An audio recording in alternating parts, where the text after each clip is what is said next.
Good afternoon, ladies and gentlemen. So our topic is scaling up electricity production and transmission and securing the supply of energy. As you know, and as was discussed, maybe it's time to say that electricity might not be abundant forever. Electricity demand is growing, and shortage could be upcoming in a number of economies as our needs are growing and could not all be satisfied. We can take two examples, maybe that you know, digitalization first, which is extremely demanding. By 2026, it is said by the International Energy Agency that data centers will represent the annual consumption of Japan. That is 2026, it's tomorrow. And this is 100% more than 2022. If we talk about minerals and critical materials used for the energy transition in a number of batteries or wind farms, for instance, they need to be extracted, refined, and produced in batteries. And this is also a huge need. And it is said that the demand for such materials will triple by 2030. So no doubt, increased production is needed, but what kind of energy mix? What production shall be privileged? Strong and larger networks are on top absolutely key, because growing energy is not only production, it needs safe transport of electricity. 600 billion euros were estimated just for Europe by 2030, and again, it's tomorrow in 5 years. And maybe much more we'll see in this panel for 2050. This panel will discuss those aspects of supply and transport of electricity and how we can decarbonize, but make sure we meet the needs of our economies. I would like to introduce our fantastic panel of speakers. First of all, Thomas Beaumont, Head of Energy Origination and Structuring and Head of Transaction Energy Resources and Infrastructure at BNP Paribas. You can come and be uploaded. Thank you for this. Second speaker is Oliver Schubert, who is a partner with Copenhagen Infrastructure Partners. Elliot, SLOCOMBE, Head of Project and Export Finance Europe International and Institutional Banking at ANZ. Thank you, Elliot. And Eric MEYER, who is a long-standing mate on panels together with myself. He's the Director General at Royal Bank of Canada. Thank you, Eric.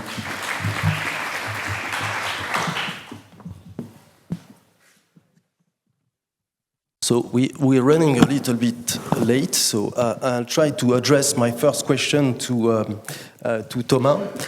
And Thomas, in order to enter into the subject, maybe you can tell us how can mature renewable energies and technologies continue to support the growth of power generation capacity going forward, maybe in 3 or 4 minutes, if you don't mind. Thank you very much. Thank you, Boris. Good evening, everyone. So maybe I'll start with offshore wind, and then we can tackle briefly onshore renewables, so solar PV and onshore wind. So in offshore wind, we are still expecting a trebling of the installed capacity in EMEA by 2030 to approximately 90 gigawatts. I think the sector went through headwinds 1 or 2 years ago, and there were a series of well-publicized write-offs, project cancellation, and delays.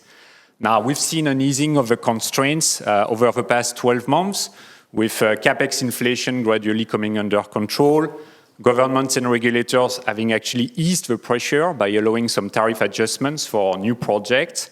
And there were also some constraints on the supply chain, which resulted to some extent from the scaling up of the sector. So the use of much larger turbines and more projects being launched under construction at the same time. And those constraints have also eased up to some extent. So what basically could we expect in the medium term in offshore wind?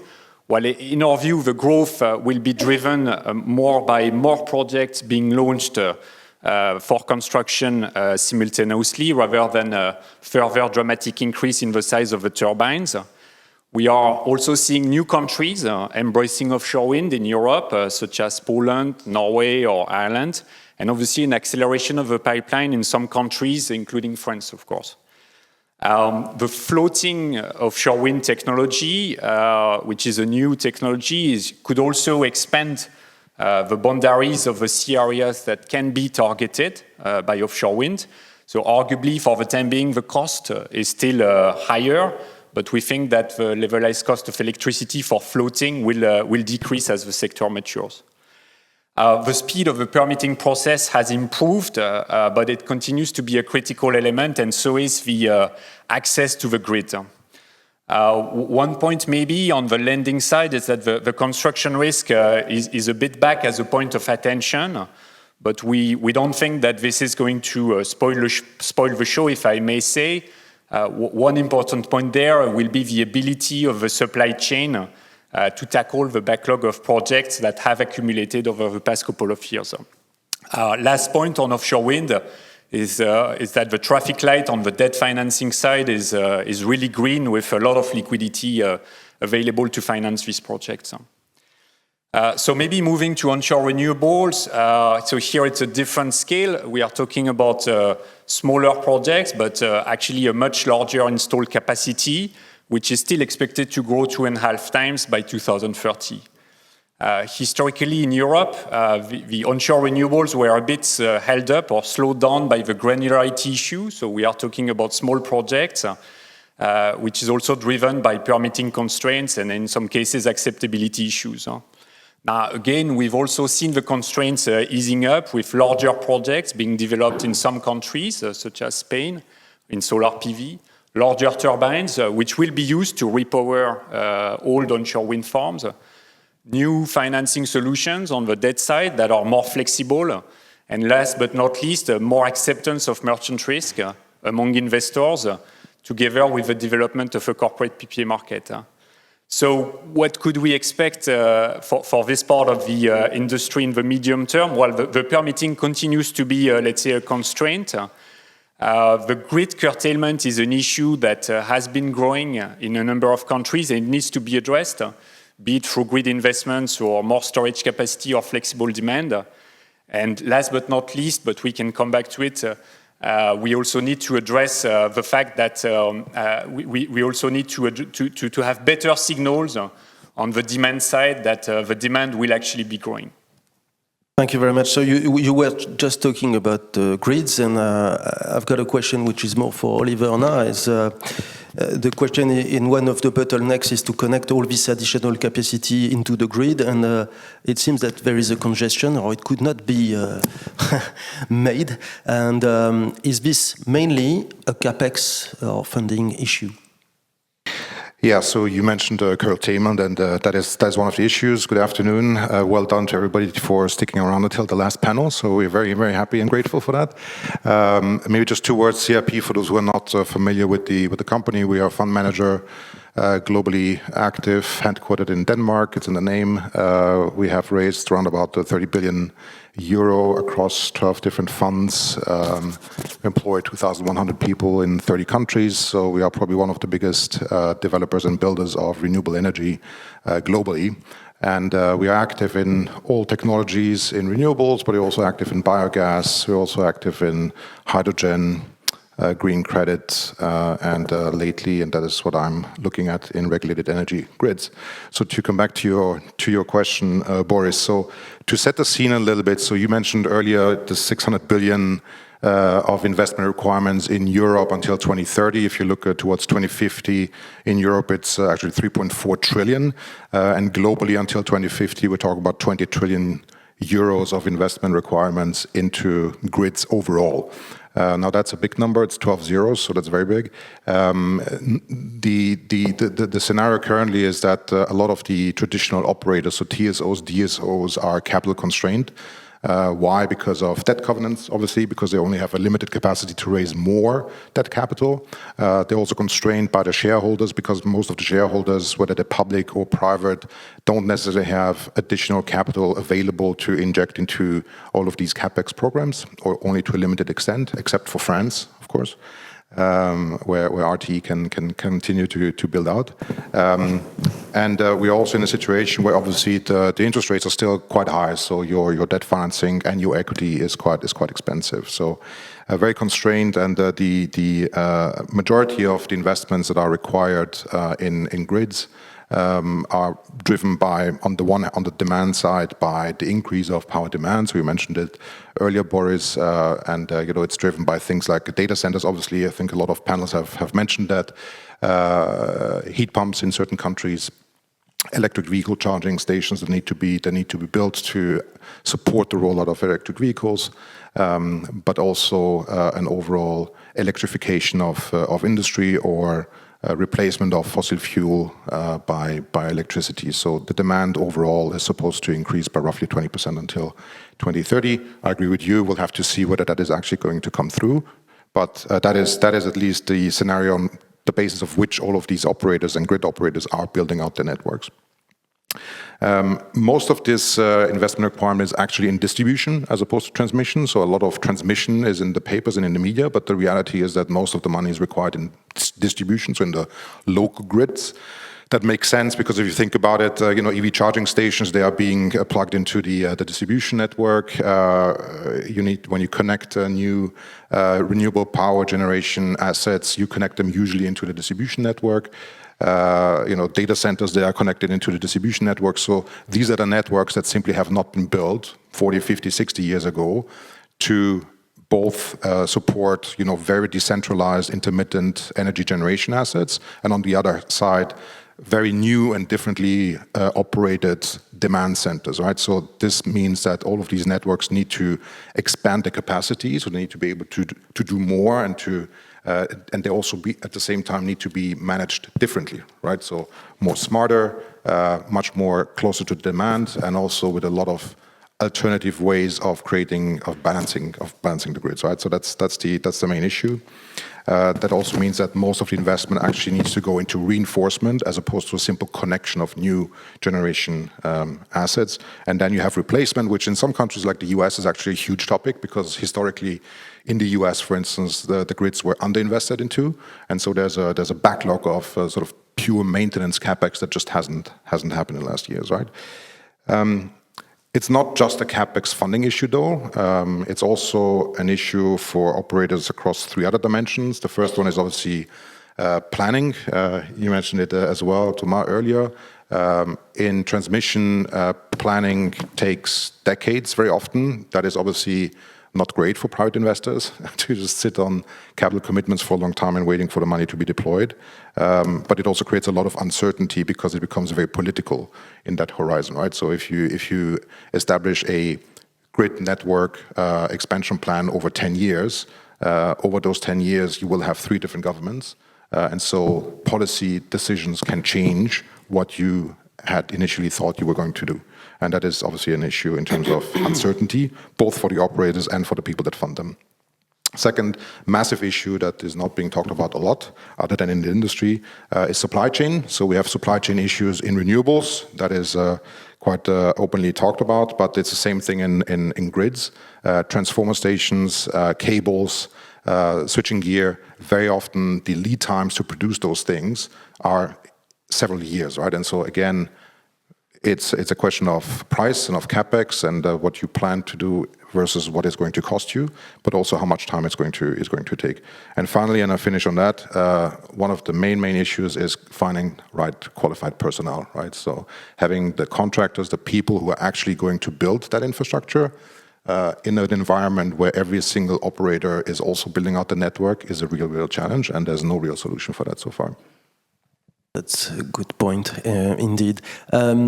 Elliot, what are the challenges, according to you, in terms of dealing with these intermittent energies and renewables on the market, well, and especially in the transmission and distribution networks? Sure, thanks, Boris, and thanks for hosting.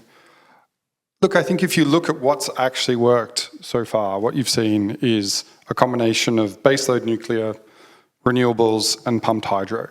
And pumped hydro allows you to deal with the intermittency, but the problem with that is not everywhere can do it. Geography, rainfall, etc., makes that difficult. So then you look to other technologies. You would have heard earlier speakers today talk about carbon capture. that allows perhaps use of gas for green firming. It also ties into hard to abate. The thing about carbon capture is scale really matters. And I think positively, what we're seeing now is some very large projects that hopefully can get the cost down and make it economic. And the second thing is development of, I guess, the other parts that need to happen to make carbon capture work. So, for example, the insurance market has come through, government, I guess, backing the long-term viability of storage, these sorts of things that make carbon capture more viable, more financeable, more investable. I think the other sort of bright spark in dealing with intermittency has been grid-based and localized batteries. If you go back 8-10 years ago, batteries were at $700 US per kilowatt hour. They're now down 150, 100. So you're talking an 8 to 10 times decrease in cost.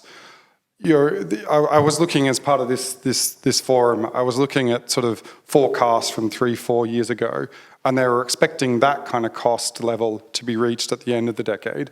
And we've actually reached it in the middle of the decade. And those current forecasters are now forecasting, say, $50 per kilowatt hour by the end of the decade.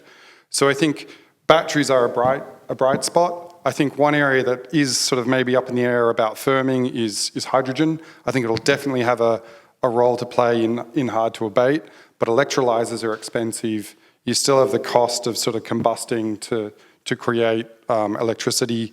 And I think what you see in batteries has been a sustained investment in technology, particularly out of China, but also Korea, Japan. And I'd suggest for hydrogen to really be successful, it's not just government signing up expensive offtake to sort of build capacity in the sector. It's sustained investment in electrolyzers, in the technology itself. Thank you very much. Just maybe crossing the Atlantic and having maybe a different view or exploring new territories.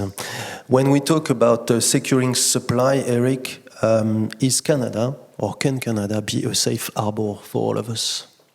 Thank you, Boris, and good afternoon all. Indeed, and you wouldn't expect anything else from me, obviously, on that. The question makes a lot of sense because access to supply is an absolutely key issue in the overall economic and energy transformation that we're facing. Whether you speak about critical metals, whether you speak about green power. So maybe we should, for a minute, focus a little bit on metals. The increase in metal use with decarbonization has been just staggering. I mean, if you take a couple of examples, an electrical vehicle uses 7 times more metal than a thermal one. Or, renewable energy consumes, 10 to 14 times more metal than conventional. So clearly, there is a big issue. There are a lot of discussions about, around the depletion of mining resources, particularly strong emphasis or dire prediction on copper and a few other metals. And although, it's real, it's an issue, the concern is not immediate in my view, nor as dramatic as it seems. What is clearly at stake is securing the intermediary component, i.e., the processing, the refining, that represents 40 to 60% of the cost of metal, depending on which metal. And, let's face it, China and Russia are very busy cornering that process. Therefore, access to metal and redundancy are absolutely key. Then, the other issue, a big issue, is sovereignty and ESG acceptability. They're essential. Many countries are facing, geopolitical uncertainty or risks, or cannot guarantee the full exercise of the rule of law or ironclad ESG practices. But if you look at the Battery Act instituted by the EU, for example, it has issued, the EU battery passport that specifically that specifies, that supplies must be socially and ecologically acceptable, which dramatically reduces, the available supply. So in all this context, I mean, Canada meets the test with flying colors, I would say.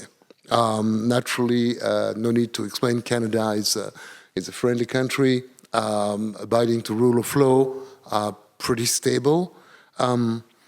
It, applies, and Canada basically applies across the whole value chain of energy transition, if you think of it.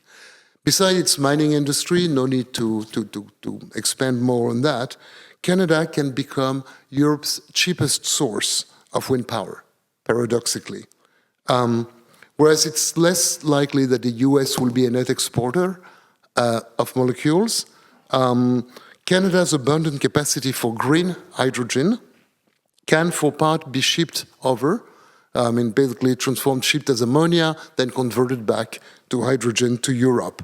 And however bizarre it seems, it's a very credible and very likely opportunity to produce the cheapest source of wind power, actually, to Europe. So that is something that can be done at a competitive price, and as well, invest from the Canadian standpoint in downstream capacities in order to transform and to exploit that cheap wind. In addition to that, if you look, if we assume that the capex cost for metals over the next 15 years is about 50 billion euros per year, that includes refining, processing, and recycling. If you look at H2, at hydrogen, we're talking about trillions. I think the fact that Canadians mature and massive investment community is very well placed to basically accompany this transformation and build and finance the needs that are there. So I think in summary, Canada should be on the map and is definitely there. I'm definitely a fan of the Canada-EU axis, and I think it's food for thoughts and more action. Thank you very much, Eric. Turning back to Thomas, I wanted to ask you how could the new technologies like BESS or SMRs contribute to the growth of low-carbon electricity generation, because there are lots of different systems that we've been discussing a little bit earlier today, but maybe it's worth coming back to this. Indeed, we can come back on those two technologies in a few minutes, Boris. So maybe starting with SMR, so small modular reactors. So basically, they hold three potential advantages or promises compared to traditional large-scale nuclear reactors. The first one is that they could be located close to the demand, whilst also delivering baseload power. And that's of great interest to hyperscalers, for example, for data centers. The second potential promise is that they could generate economies of scale through, in particular, through the prefabrication of key equipment in factory rather than on site. And the last point is that through a more manageable size, there could be better control over cost overruns and delays. So it's a number of promises. But maybe to keep in mind that the designs of the SMRs are yet to be validated by nuclear regulatory authorities, so it can be a relatively long process, and it's still ahead of us. So maybe now coming back to BESS, indeed, further to what Elliot mentioned. So obviously, the batteries are a critical instrument to balance the intermittency of renewables in particular. They can be deployed either standalone or in combination with onshore wind and solar PV, which is called hybridization, and which is an interesting concept, especially when it comes to resilience to merchant risk. I think, as Elliot mentioned, the costs have really gone down quite significantly. And we can expect some further, let's say, improvements, not least because this is a sector that is tied to the electric vehicle industry. Now, in terms of business model, we've seen or heard of a number of investments being quite successful in the past couple of years in some countries.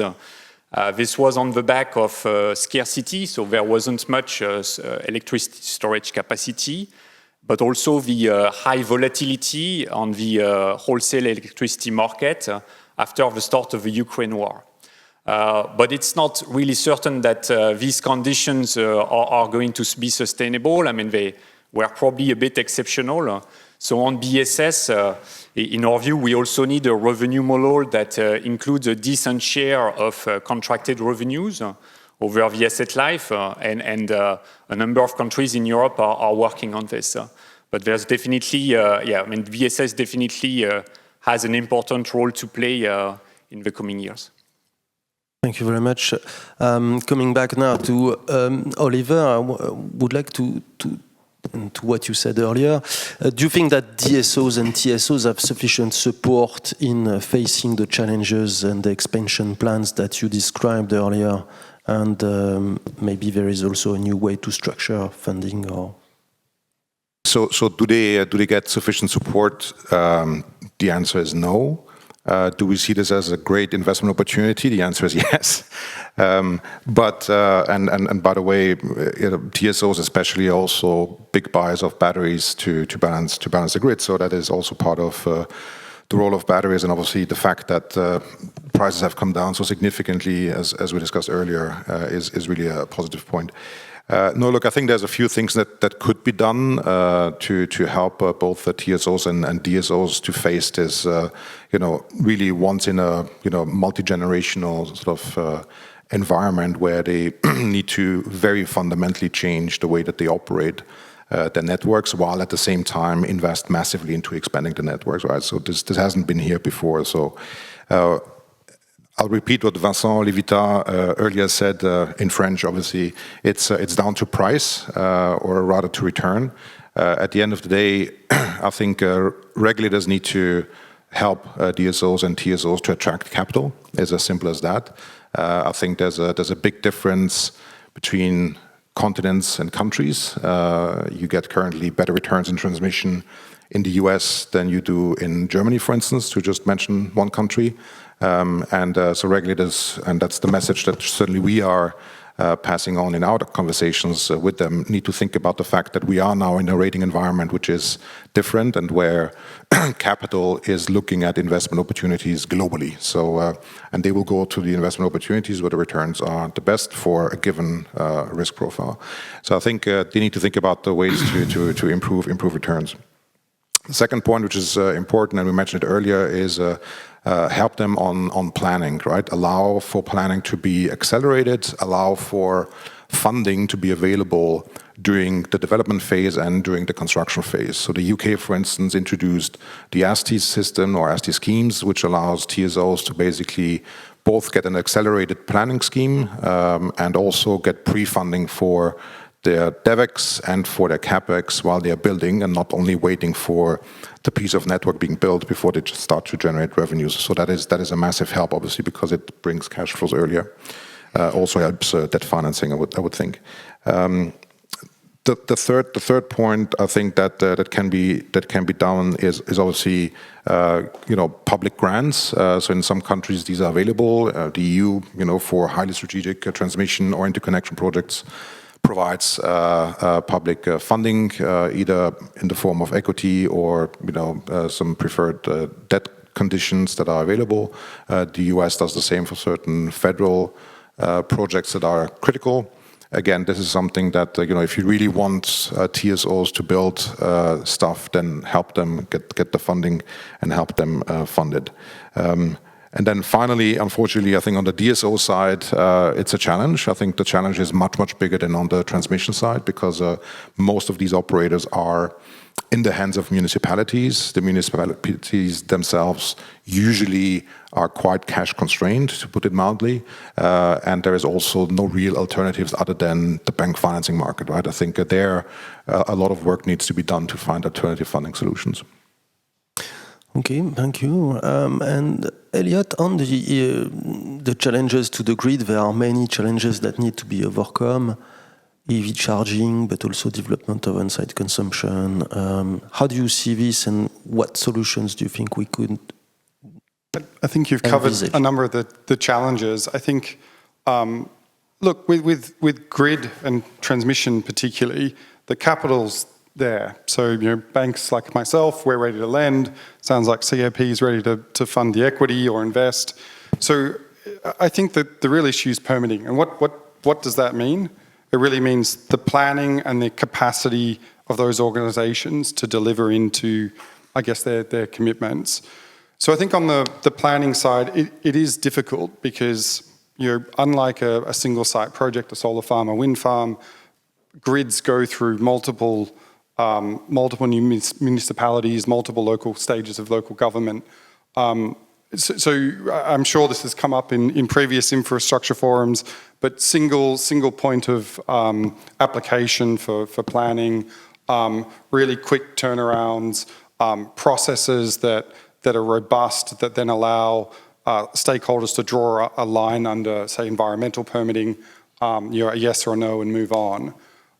So the basics of planning remain sort of there, but it is boring.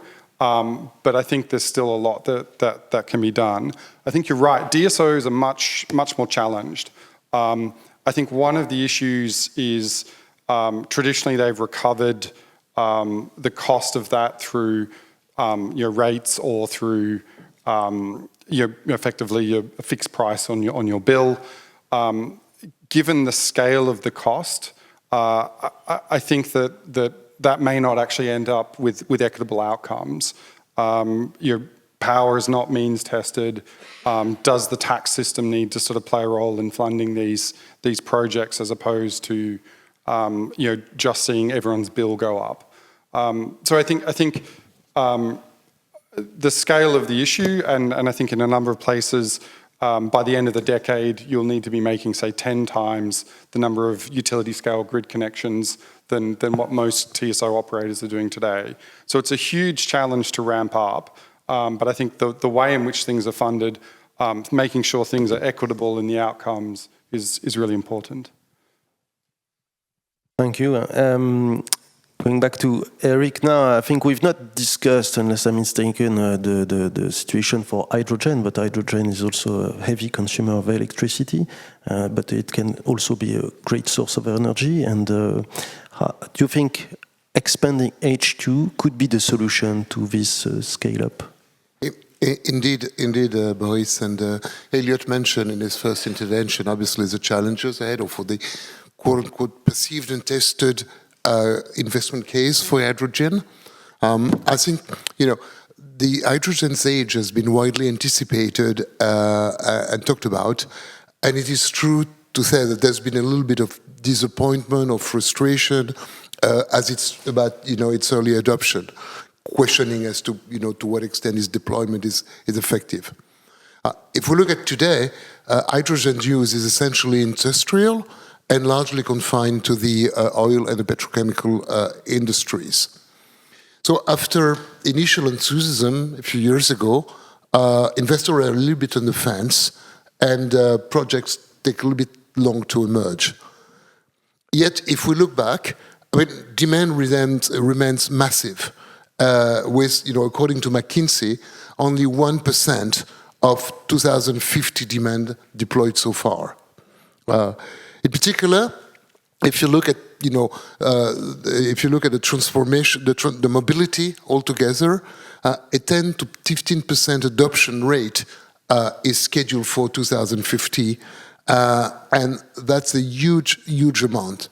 So even if electrical vehicle EV deployment has not been as swift as we hoped, it's very clear that aviation and shipping are ramping up quick. So clearly, demand is there.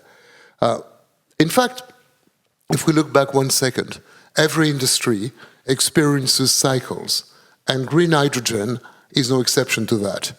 The sector is going through a healthy, or what we think is being a healthy calibration that reflects the challenges inherent to scaling up an industry and moving up an entire supply chain along. And that's massive. That's a huge undertaking.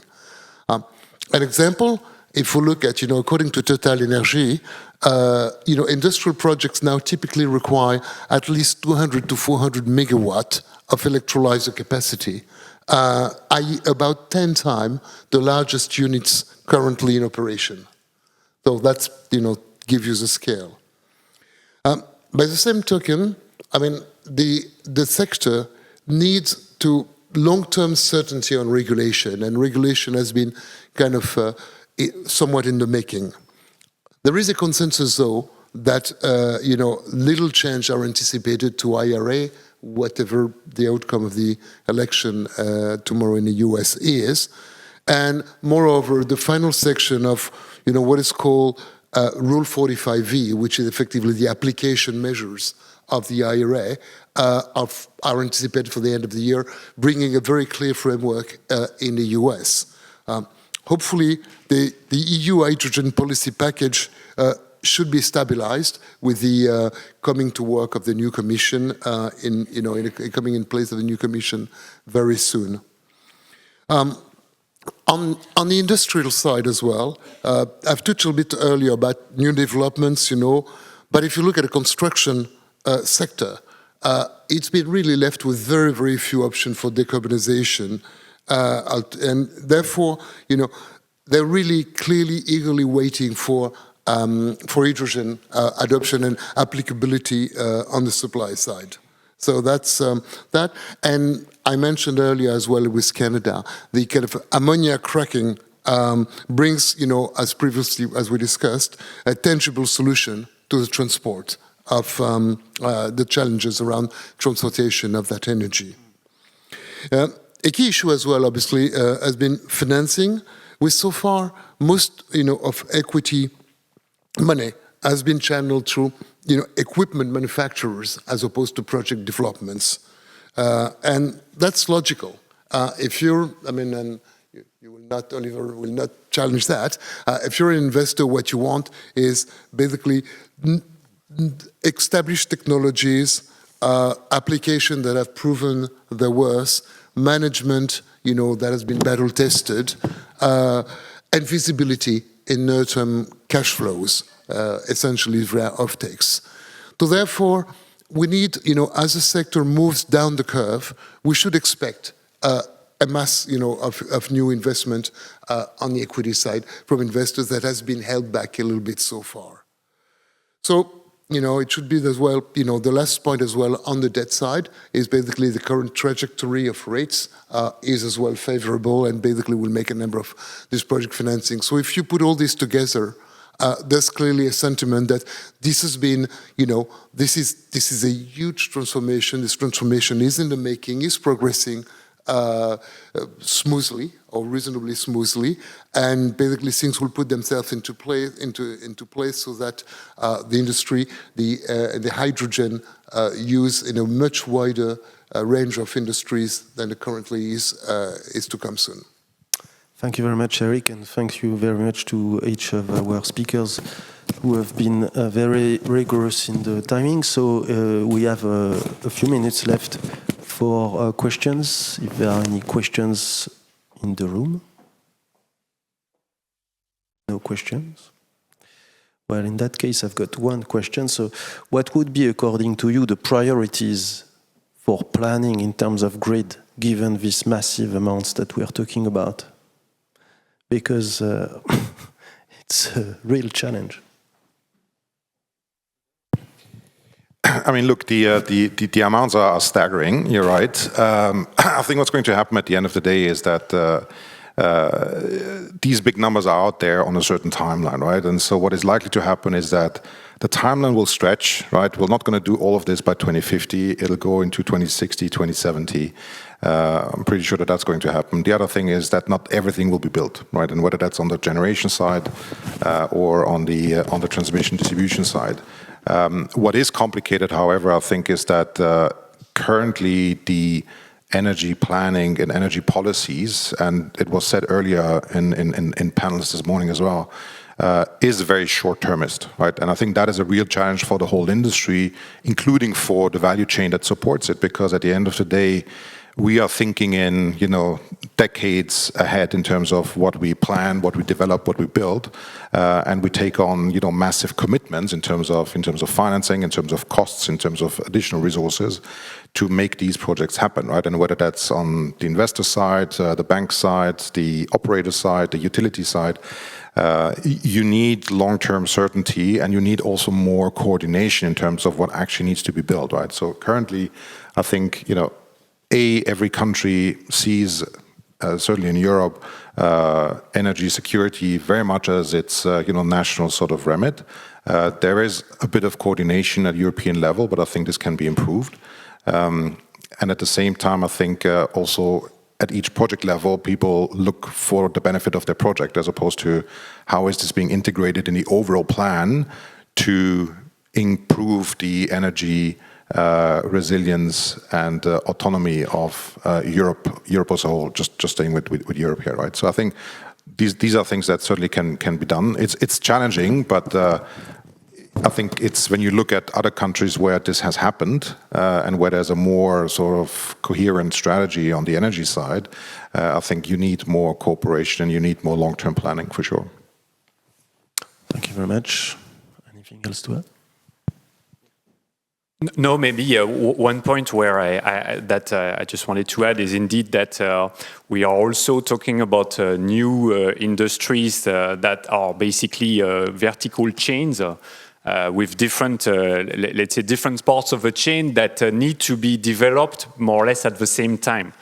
It's true in hydrogen, it's true in carbon capture, so you have production or storage, you have transportation and so on and so forth.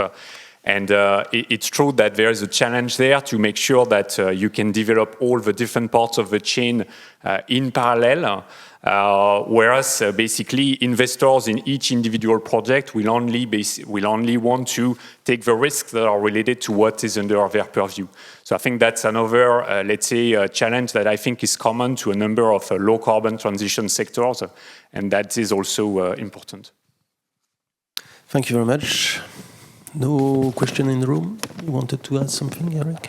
No, Boris. I mean, I would very much concur with the point that have been made that stable regulation is absolutely essential, and that's basically the umbrella under which investor will invest, bankers will finance, industrials will build. And first of all, on the regional level in Europe, I mean, we just need to get our act together, have a consistent set of regulation that looks at, the long term, and in some ways just find ways to make it, as much as possible compatible with what we see in other continents, or at the very least North America. Thank you, Eric. I think we've got a question in the room. Oui, bonsoir. Loïc Vallogne, FTI Consulting. J'ai une petite question. In English, maybe. Okay.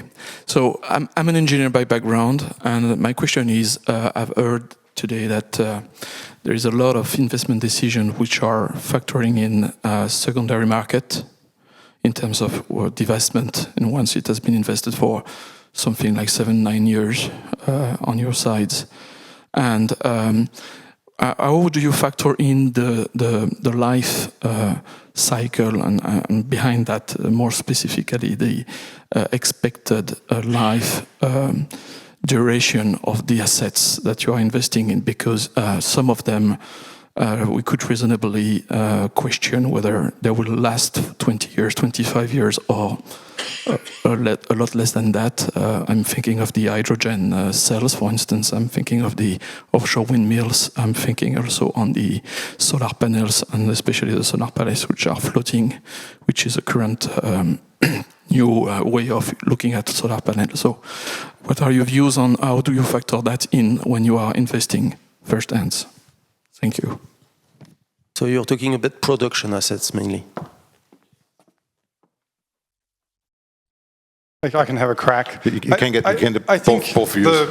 The market evolves. So I think we're already seeing, say, battery warranties move out to 15 years, and that's only in the space of a few years. If you go back, as I say, 2-3 years ago, you were getting sort of 7, 8, maybe 10 years. So I think as as financiers, as investors get comfortable with the technology, and particularly the evolution of the technology, their time horizons sort of move out.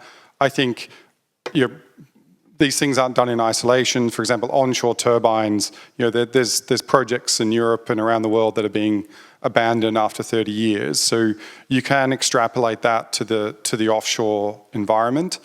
Not everything's perfect. There will be some issues. I think offshore cables have been a bit of a bugbear for a lot of projects. I think there's learnings in the offshore sector there that can be adopted to sort of, I guess, mitigate or understand those risks better. But yeah, I think what you are seeing is the market has adapted quite quickly. I think they'll do that in things like CCS.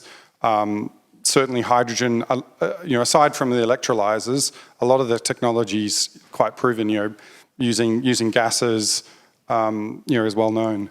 Would you have anything to add? No, I think the only thing I'd add is it also depends then, from an investor point of view, how you invested, right? If you invested into, say, an onshore wind turbine thinking it's going to work for 30 years and then for another 20 years, you might be in trouble, right? If you thought, I'll price it for 30 years and then, I can repower it, which I didn't price in, then that's actually upside to your value. So, and I think on most technologies, I agree that, they've been around for a number of decades now, so we have, a good sense as to their viability and their lifetimes. I think new technologies is probably going to be the challenge, but then you'd see, or certainly our approach is to be much more conservative on lifetimes there, right? So floating offshore, hydrogen electrolyzers, and even frankly batteries, right, for new produced batteries, because the price comes down and the power goes up, but when they're being used in a permanent context within a grid context, for instance, it's different than having them, alongside a solar park or an onshore wind park, right? So I think there we're much more conservative on economic lifetimes, but I think our experience is that at the end of the day, you ended up with much more upside than downside on that specific factor. Yeah. Thank you. No other question? So we are perfectly on time. Thank you very much to our 4 great speakers. Have a nice evening. Bye-bye.